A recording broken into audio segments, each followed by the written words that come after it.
Okay, now let's see this question. This question came in GATE 2014 for 2 marks.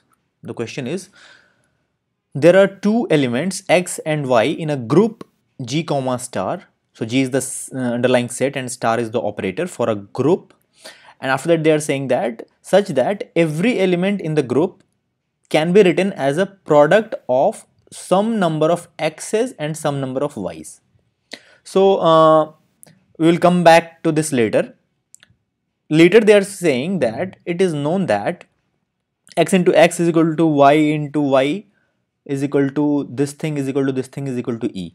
So this sort of these conditions are given on this group G, and along with that they are saying that every element in the particular group can be written as product of some number of x's and some number of y's in any order, in some order. Okay, so ultimately they are asking what is the maximum number of elements in such a group. Okay, so firstly we will try to find out that what can be derived from the conditions which are given.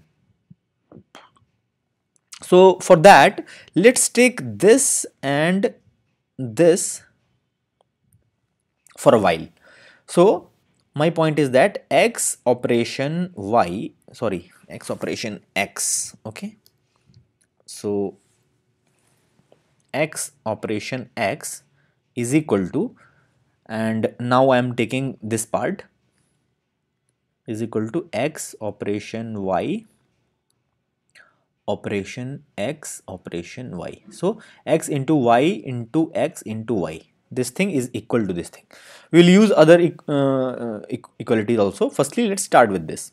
So we know that in any group left cancellation holds. So what happens that I can cancel this and this. Okay, you can understand it like this also, that you can multiply both pre-multiply both sides by x, and then it will be x square and x square, and x square is e. So in that way also you can understand that this x and this x can be cancelled. However, the main thing I am trying to say is that after this we can conclude that x is equal to y into x into y. Okay, fair enough. After this we can do one thing, that we post multiply the equation by y. So x into y is equal to y into x into y into y. Okay, we did that. Now after that, in the end, see, we are getting y into y, and we already know that y into y is e. So this thing can be written as x into y is equal to y into x into e, and which will be same only. So y into x into e will be same as y into x. So finally we have got this equation. And what does this equation say? This says that x into y is equal to y into x, which means that our group G is commutative, or we can say that it is abelian. Okay, so this thing we know.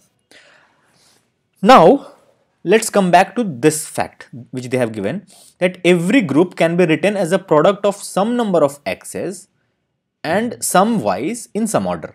So they are essentially saying that if there is any element in this particular group G, that element can be written as some x's and some y's in some order. So a particular element can be something like x into y into x, let's say into x into y into x. So I'm just randomly taking any particular element. So any particular element can be written as a product of some number of x's, some number of y's in some order, So my point of explaining this is that if G is abelian, then we can write this in a particular special form that I'm trying to explain. See, what I can do is that if y and x are here, I can flip them, because I know that y into x is equal to x into y. So in this place I can write this element is basically same as x into y into y into x into x into this yx can be written as x into y. See, what I have done is that I have pushed this y towards right. You understand, right? If G is abelian, then I can repeatedly apply this formula as per my need to push x towards one side and to push y towards one side. So in the same fashion, I can move this y towards the end, this y towards the end, and in the end I can write this whole thing as x raised to the power something into y raised to the power something. So here it can be written as x raised to the power 4 into y cube. So you don't think like what are you saying, if this y into y is directly e. I understand that, but the only thing is that I'm just trying to show you an aspect of this question is that if this condition is given, that there can be written like this, and if this condition is given that G is abelian, then my point is simply one thing, that any element of this particular group G can be written in the form of x raised to the power m into y raised to the power n, where m and n are some integers. All the elements can be written in this fashion. That is just my point.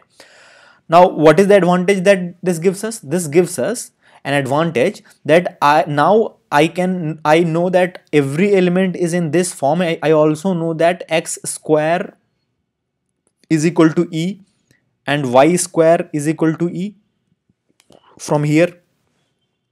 So you understand that if x square is equal to e, then let's say this m is 7, then you can say that okay, if x raised to the power 7 is there, I can write it as x raised to the power 6 into x, and this thing is basically x square raised to the power cube raised to the power 3 into x, and x square is e. So basically this is e raised to the power 3 into x, which is e into x, which is x. You understand, right? So what is happening is that if it is x raised to the power 8, it would have been x raised to the power 8, then it would have been directly e. If it is even, then it will be e.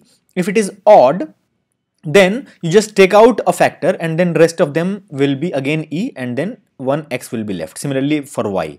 So we can create a table here, something like what are the possible values which we can get for if m and n are odd or even, then what can we say about the value x raised to the power m into y raised to the power n. That is my entire point. So what are the possible scenarios? It is possible that m is even and n is also even. That is one situation, right? One situation is this. Similarly, one situation is that m is even, this is odd. Another situation is that m is odd and this is even. Another situation is that both are odd. Okay, these are the only 4 situations. Now, if m is even and n is even, I just told you that if m is even, then this thing will turn out to be e. If n is also even, this thing will also turn out to be e, and overall e into e will be e. So this value will be e. X raised to the power m into y raised to the power n, it will be e. What happens when m is even and n is odd? If n is odd, then you can understand that this will be e, but this thing will be something e into y, because one y will be left because it is odd, and then rest will be e. So it will be e into y. So basically it will come out to be, overall thing will come out to be y. Okay. Similarly, if m is odd and n is even, then this will turn out to be x, because one x will be left here. And if both are odd, then it will turn out to be x into y. You understand this, right? Because one x and one y we can remove, and then m minus 1 will be even, which will be e. N minus 1 will be x raised to the power n minus 1 will be even, and then again that will turn out to be e from this analysis, and then the remaining thing will be x into y. My point is that whatever element we take of G, if that can be represented in this format, then we can say that all the elements are somewhere in this bucket only, and then we know that depending on value of m and n, all those elements can be only these elements. They cannot be any other elements. Only these 4 distinct possibilities are there, none other than that. That's why the maximum number of elements in such a group is only these 4. Only these 4 distinct elements are possible. So the number of elements, maximum number of elements in this group is basically 4. The answer is 4.